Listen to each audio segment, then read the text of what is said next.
Good afternoon everyone, and welcome to our presentation on waste to wages in the remote location of the Kimberleys. And the beautiful place of Kununurra, which you can see up there, is an absolutely gorgeous spot.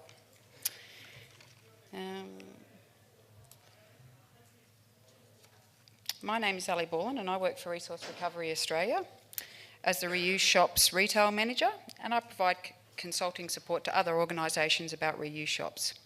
This is my lovely co-presenter here, Lynsey Gannon, who works for East Kimberley Job Pathways as the manager for the Revive, where our waste to wages journey starts for EKJP. Resource Recovery Australia is a not-for-profit organisation with 28 years' experience in the waste sector, including total management and operation of transfer stations, reuse centres, material processing, mobile waste services, bulky waste collection, mattress recycling and upcycling studios nationally. As you can see, we do a lot in the waste industry, and we are very committed to the waste to wages model and its proven success in transforming lives and communities. East Kimberley Job Pathways is an Australian government program, and EKJP is an experienced job provider with a commitment to finding long-term employment for all. By facilitating individual and community access to a range of options, EKJP is striving to end passive welfare and help those that can contribute to community life. EKJP fosters and encourages aspirations among its clients, and it provides choices and options with its employment and training. It respects cultural and linguistic diversity. CEO of EKJP, Sean Fowler, asked our CEO, John Wheat, if we could assist with their new project of opening an off-site tip shop, and this was in May of last year. The whole idea was to promote a waste to wages model for the local Aboriginal people, something that Sean is very passionate about, and very keen to see local people employed locally and jobs for all. I was the lucky one who got the tap on the shoulder to head off to Kununurra, and I certainly wasn't unhappy about that because, like I said, it's an absolutely beautiful location and the people are lovely, and it was my job to see if we had the right facility to use as a shop, to liaise with the council about our presence at the waste facility, and then to design and lay out the setup of the shop and the yard, and to engage the right people to do the job. So it took us a little while, but we finally talked the lovely Lynsey here into taking the position in July. And since then, Lynsey's taken the shop from strength to strength. And I was started in Kununurra in May of last year and headed back over a few times. And then in one of the last sessions there, we had a few big pushes to get the site up to speed. And Lynsey and I were on the end of a shovel a few times, making sure that we could get the shop into shape. But when I finally got back at the end of August, Lynsey had 3 great guys working for us already. And these 3 guys here, Johnny, Cass and Corinthian, Lynsey had come across these boys. They were actually working already or doing their hours for job seeker employment with EKJP. And they started with Lynsey here, and they got to work on my idea of turning fridges and freezers into planter boxes. At this time also I brought Steve Glendenning from Moss Vale site, and he worked with the boys out at the tip face to teach them what to pick, what could be reused and what could be sold. And while we were there, the boys learnt a lot about recycling and the difference that it could make within their community. So during this time, Lynsey, Steve and I worked closely with the boys each day, and together we would create and make things for the shop. We'd set up the yard and inside the shop and the shed, or Steve would have them out sourcing things from the waste facility. We were on a tight schedule as we were opening on the 15th of September, and lots of work needed to be done. And you can see the lovely tyre planters up there in the top corner. They're one of the things that just show tyre reuse, and so those gardens were set out along with our freezer boxes, and then some lovely minions along here where the boys are standing as well. The guys really got on board with this sort of work. They really enjoyed it. They had choice in their work. Their opinions mattered to us, what they wanted to see happen at the site and what they wanted to do. But I think most of all, working alongside each other and everyone having a crack at what we were trying to achieve. You can see in this slide here some of the serving boards that we made. These boards were made out of old pallets, and when I first suggested it to the boys that we were going to make some boards, they all had a bit of a laugh and said, you know, no one's going to use those. But anyway, we got to work on them, and we made some different types of handles, and they all sort of had input on where we were going to put them. But our funniest thing ever were the tyre planners that you see there in the other corner. So that's what a tyre looks like before we turn it into a planner. And it's a little bit like wrestling snakes, so it was pretty funny. And when the guys started doing this, they thought they were pretty good when we finally got some turned inside out and had them painted, and they thought it was such a big joke that they asked the other guys to come from the other areas, the guys that were doing woodwork and the guys that were doing the metal work, to come and have a go at this. And when they couldn't do it, they thought that was great, that they were the only ones that actually knew how to do this. So, and they were just so happy when we sold those tyre planners on the first day we opened, except for a couple that the boys really wanted, and they just, couldn't believe that we could take a tyre, turn it into that, and then actually sell it. And another highlight for them was the minions, getting our arms and our eyes on and turning them into little people.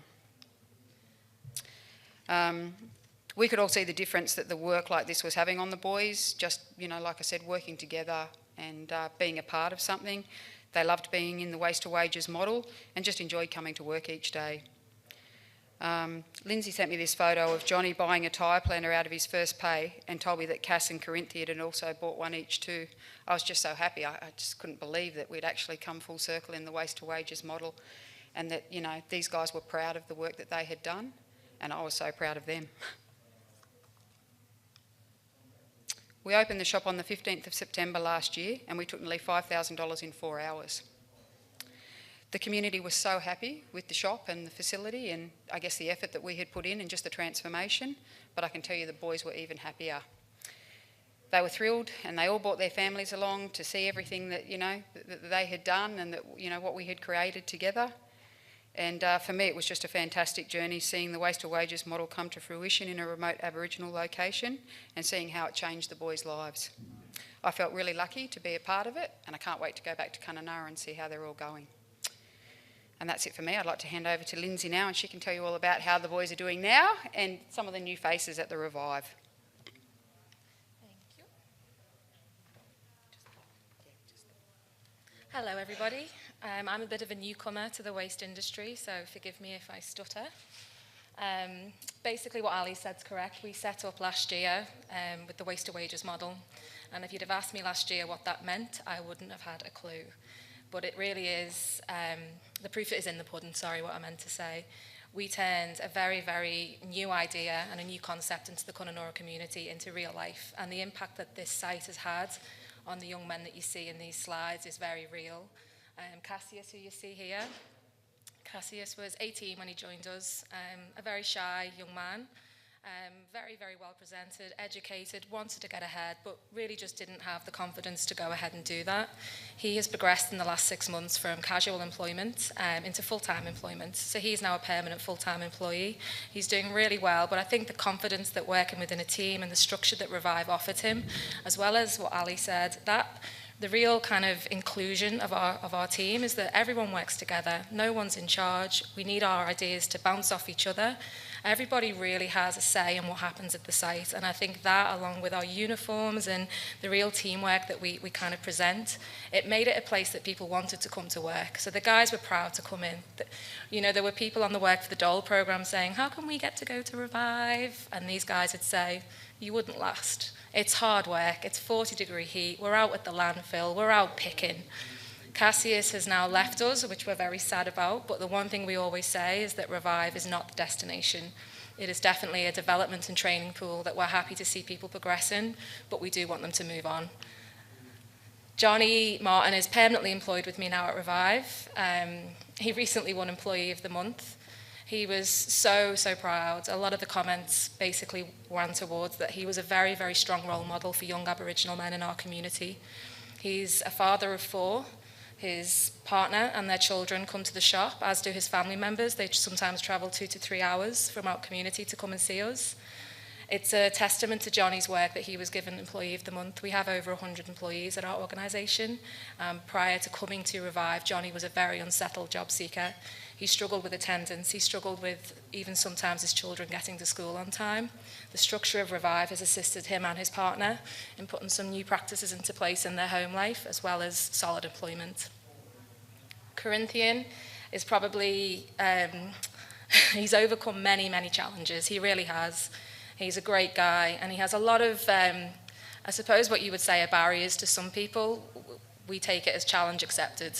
You know, this guy goes 10 steps forward and 12 steps back, and we just keep on. And he does progress slowly, but he is getting there. He gained independent housing very, very recently, which was a huge step for Corinthian. Prior to coming into the Revive site and the Revive structure, Corinthian struggled with authority, he struggled with structure. He now works in a team. He knows now that the team doesn't survive without its members. So if you don't turn into work, if you do come in late, it's not the manager or the CEO who you're letting down, it's your teammates. And the job just becomes that much harder. And that's a huge thing we've all learned together. Paige is a local girl from Kununurra, schooled and raised in Kununurra. She went to school with a lot of our Work for the Dole participants, including the staff on site. She has an amazing ability to relate with all people, male, female, young, old. Thankfully knows a huge amount about hardware, which I don't. She is very helpful in the store. She's basically the face of the Revive store. She's great. She knows all of our customers. She's great with an impact driver. I'd probably kill myself with it. Marita. So Marita's our newest recruit. She started with us 2 weeks ago. She's a local Kununurra girl as well. Marita came in and I asked her why she wanted to work for Revive, and it was for a traineeship. And she said she loved retail and she loved customer service. And I said, great. What about forklifts? What about landfill picking? What about woodwork? And her eyes lit up. And ever since then, it's just been this crazy journey. You know, 2 weeks, Marita has been on the forklift. She's building things, she's fixing things, she's doing landfill runs. We're breaking down those barriers that, you know, the girls will work in the shop or the guys will out be fixing things. We all do things together and we're all learning together. The guys will all be enrolled very soon on a combined business administration certificate, which they'll do together at different levels based on their own skill set, but they will be working together as a team. And that is to build the confidence between them, to ask questions, to develop the confidence to ask, to put their hand up.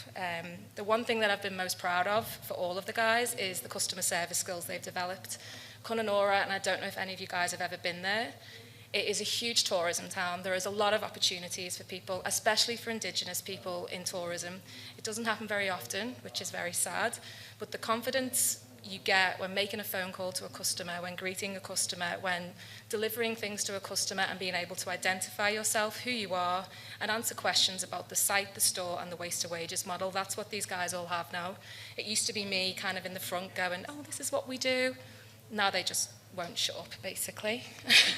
Just a little bit about Marita and that and Corinthian. And just a couple of our challenges there with two Indigenous people working together. Some of that is when we have a female and a male and they're related, they often can't work together because of their cultural constraints. With Marita, we've been very lucky. Yes. So I think that it's a broader thing as well. We did have the challenge of respecting everybody's cultural differences, and Corinthian was very vocal about not wanting to work with any of his female relatives, which is something I respected. He wouldn't speak to me for 4 weeks. And eventually I said, look, this isn't going to work. We all need to respect each other, and it did. And after 2 days of working alongside Marita, I walked in to find him teaching her how to use the power tools. And Marita's mum is delighted. She's aware of the cultural issues, but she, as she said to me, her daughter's 18 years old. She wants her daughter to know a world outside of Kununurra and outside of Aboriginal communities. She wants to break down those barriers and know that you can work wherever, you can do whatever, and if you're in the right environment, you can learn. I'll just finish with something that made me laugh when I was trying to teach the guys the importance of customer service, the importance of presentation. I said, right, no more fixing, no more landfill. You're going to pick up the phones, you're going to greet the customers, you're going to talk to the customers, and these three guys looked at me like I was mental. No, we're not doing that. We don't want to do that. I said, just break your comfort zone, guys. You'll be all right. Just do it. This went on for about an hour. I finally got them to make a couple of calls and talk to a couple of people. Anywho, a couple of weeks later, we've got a couple of big pickups to do. I'm about to jump in my ute, which doesn't have a trailer, and Johnny says to me, no, you get in the car with the trailer. I said, I don't reverse the trailer. We know this. He says, come on, Lynsey, break your comfort zone. And those three guys watched for 15 minutes while I jackknifed that trailer. and they wouldn't let me get out until I'd done it. So 2 dates, I think twice now, sorry, since that I've reversed the trailer, but I just loved that message I was trying to get across to them. They really heard and they really listened. It wasn't about embarrassing them or anything, it was about you might learn something, and I know I did. Thank you for listening.